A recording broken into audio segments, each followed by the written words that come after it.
오늘은 제가 인상 깊게 읽었던 김다슬 작가의 기분을 관리하면 인생이 관리된다라는 책의 내용을 얘기하려 합니다. 하루를 결정하는 건 그날의 기분이다라고 합니다. 하루의 기분을 관리해주는 오늘의 영상입니다. 견디면 잘 풀리는 때가 온다. 견디면 결국 찾아온다. 잘 풀리는 순간이 버티면 끝내 생긴다. 믿을 수 있는 인연이 좋은 날은 신기하게도 반드시 다시 온다. 갑자기 시국이 나빠져서 어쩌다 건강 문제가 생겨서 뜻하지 않게 일이 풀리지 않는다. 안 좋은 일들은 약속한 것처럼 한꺼번에 덮쳐온다. 믿었던 사람에게 배신당하기도 하고 인간관계에 염증을 느껴서 완전히 질려버리기도 한다. 하지만 좋은 인연을 만나는 건 우직하게 버틴 사람이다. 얕은 꾀를 쓰면서 태도를 바꾸지 않고 때가 묻어도 타락하지 않고 자기 도리를 지킨 사람이 결국에는 좋은 인연을 만날 수 있게 된다. 일도 마찬가지다.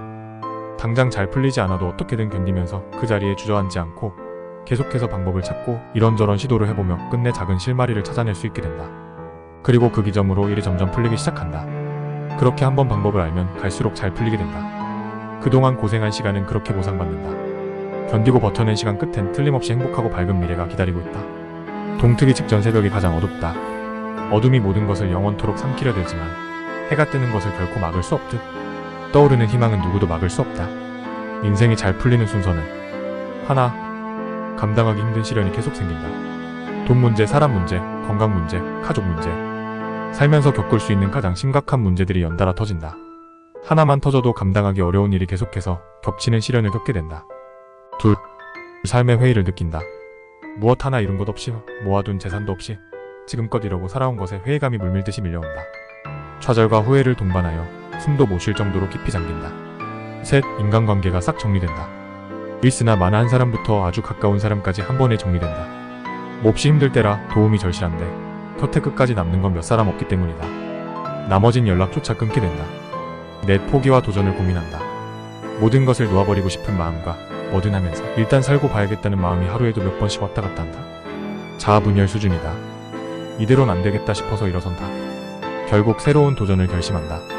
서러워할 것 없다. 이 모든 시련과 아픔이 있었기에 제대로 살 것을 결심하게 되는 것이다.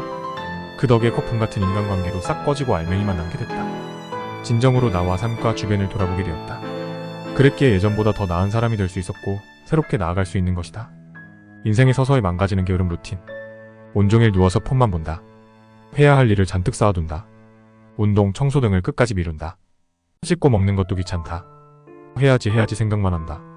절대로 실천하지 않는다. 잘못된 걸 알아도 바뀌지 않는다. 의욕이 없고 무기력하다. 합리화가 끝이 없다. 이런 하루를 반복하기 시작하면 일주일이고 한 달이고 심지어 몇 년이고 한없이 사람이 나태해진다. 문제는 아무것도 안 하는 상태인 건 틀림없는데 그렇다고 제대로 쉬는 것 같지도 않다는 점이다.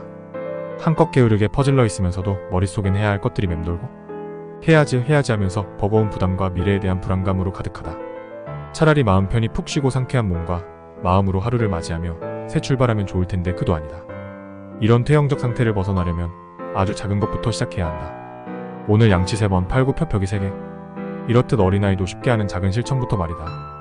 일단 악순환을 끊는 것이 무엇보다 중요하므로 노력하면 바뀌는 5가지. 첫째, 게으름 나태함이다. 선천적으로 게으르게 태어난 사람은 노력해야 부지런해진다. 할 일과 계획을 쭉 적고 하나씩 지워나가듯 실천하면 부지런한 사람 못지않게 해낼 수 있다. 둘째, 말투 욕설이다. 건방지게 말하는 것, 싹수 없이 뱉는 것, 말끝마다 욕하는 것. 노력하기 싫을 뿐이지 노력하여 순한 말로 대체하기 시작하면 고쳐진다. 셋째, 피부 몸매다. 하루에 생수 2리터씩 수분 섭취와 운동을 1시간만 해도 피부가 탄력이 생기고 체형이 잡힌다. 다부진 몸매는 다이어트 약이 아니라 노력으로 만들어진다. 넷째, 습관.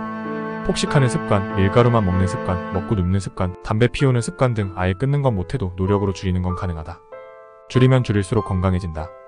다섯, 사람 자체. 사람은 고쳐 쓰는 게 아니란 말은 노력하지 않는 자에게만 해당한다. 누구나 꾸준히 노력하면 충분히 바뀔 수 있고 하나씩 바꾸다 보면 나중엔 사람 자체가 달라져 있다.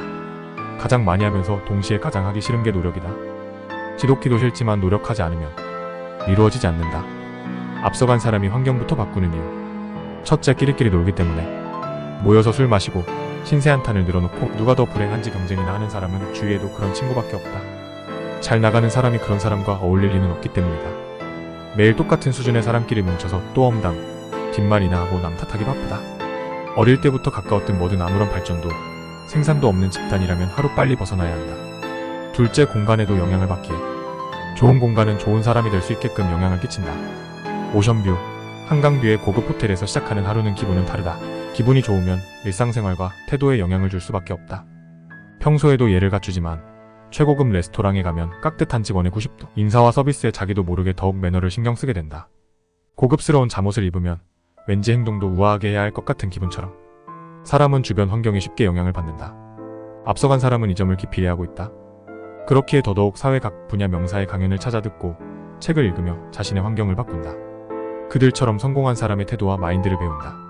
그들에게 영향을 받기 위해서 돈과 시간을 아끼지 않는 것이다. 그것이 지금 처한 주의 환경을 바꾸는 일이기 때문이다. 어린 시절 가정 환경이 중요한 이유는 하나, 어릴 적 상처가 평생 간다. 부부싸움, 가정폭력을 어릴 때부터 당한 사람은 트라우마처럼 그 상처가 평생을 따라다니므로 쉽게 초조해지고 쉽게 불안감에 빠진다. 특별한 이유가 없어도 마음이 편하지 않고 막연히 조마조마한 정서적 불안에 시달린다. 둘, 사람을 믿지 못한다. 가장 가까운 사이고 가장 사랑하는 관계가 서로를 헐뜯고 욕하고 폭력적으로 싸우는 모습을 보고 자랐기 때문에 아무도 믿지 못하게 된다. 아무리 가까운 사이라도 언제든 최악으로 변할 수 있다는 사실을 이미 어릴 때 자신도 모르게 학습한 셈이니까. 셋, 인간관계를 회피한다. 관계에 관한 두려움을 무의식적으로 가진다. 어릴 적 뇌리에 깊숙이 박힌 공포는 커서도 인간관계가 조금이라도 불안정하거나 불편하면 회피하려는 성향으로 나타난다. 그 결과 인간관계가 좁다. 이처럼 관계의 불안, 회피 후 어려움을 자주 겪는다면 스스로 원인과 상태를 알고 치유하는 과정이 꼭 필요하다. 어릴 땐 어쩔 수 없었지만 이제는 스스로를 구원할 수 있으니까